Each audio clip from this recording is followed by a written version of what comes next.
Pengertian Amphinoura. Amphinoura merupakan kelas dari filum moluska yang hidupnya melekat pada dasar perairan. Tubuhnya dilindungi oleh cangkang atau cangkok yang tersusun secara tumpang tindih seperti ganting.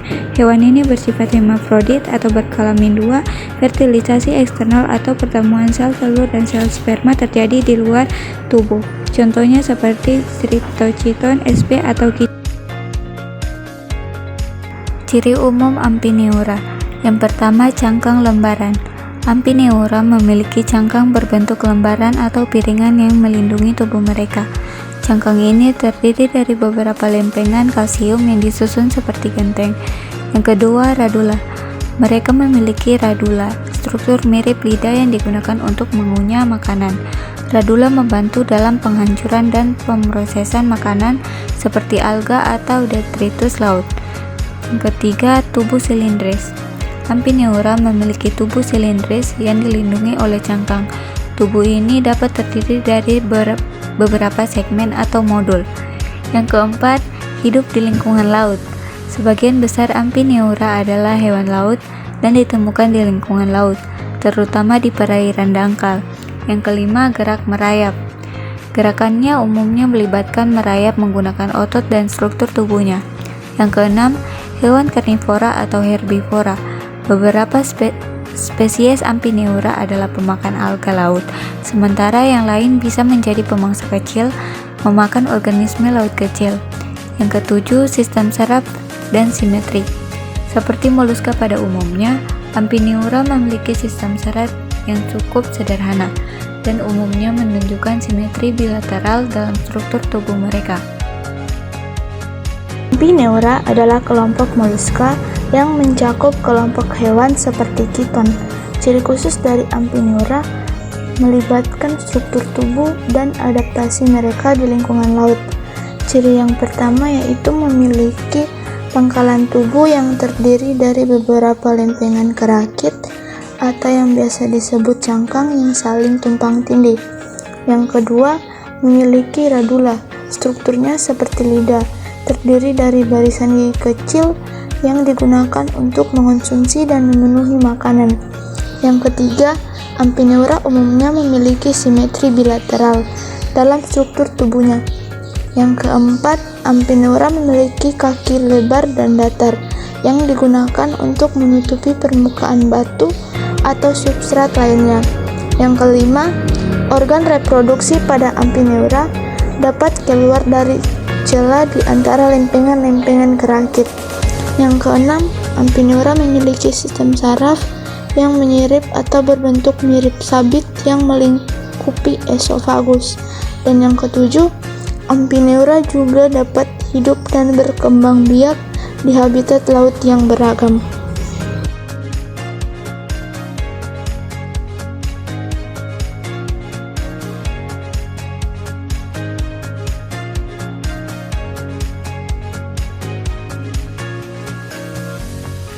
Anatomi dan morfologi klasifikasi Amphinoura. Jadi di kelas Amphinoura ini saya mengambil spesies Chitonidae.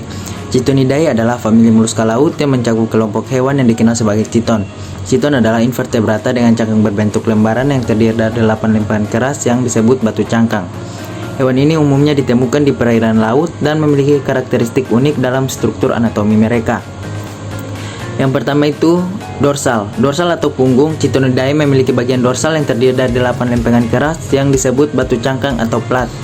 Lempengan-lempengan ini memberikan perlindungan pada bagian punggung atau dorsal chiton, melindungi tubuhnya yang lunak. Kehadiran batu cangkang ini memberikan ciri khas pada chiton dan membantu melindungi mereka dari predator di lingkungan laut. Di dorsal atau punggung Chitonidae ini terdapat yang pertama itu plat cangkang hewan Chitonidae adalah lempengan-lempengan keras yang menyusun cangkang dorsal chiton. Terdapat 8 plat yang biasanya disusun berurutan dan menutup bagian punggung atau dorsal hewan tersebut. Plat-plat ini terbuat dari mineral kalsium karbonat dan melindungi tubuh lunak chiton dari predator serta memberikan dukungan struktural. Yang kedua ada Tegumentum Chitonidae, adalah area yang melibatkan organisme tersebut, dan sementara plat-plat di bagian dorsal atau punggung memberikan perlindungan.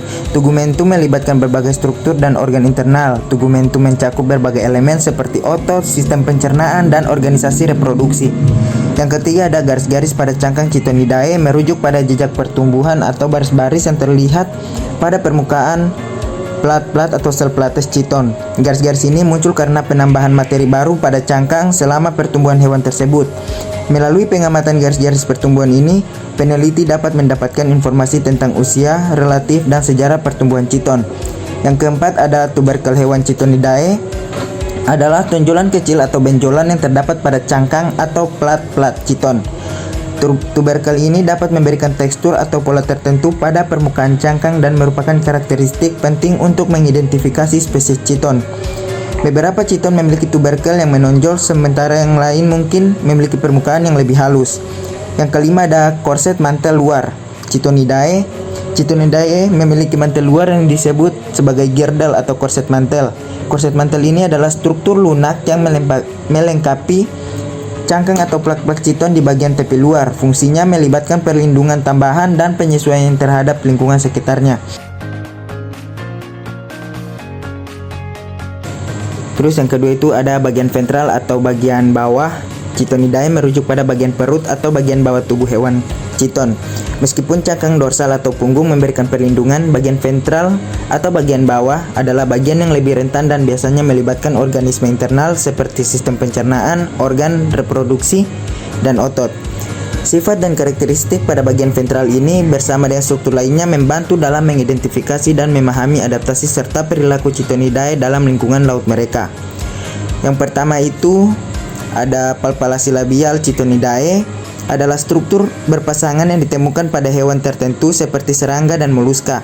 Mereka terletak di dekat mulut dan terlibat dalam berbagai fungsi, termasuk penginderaan, pemberian makanan, dan manipulasi makanan.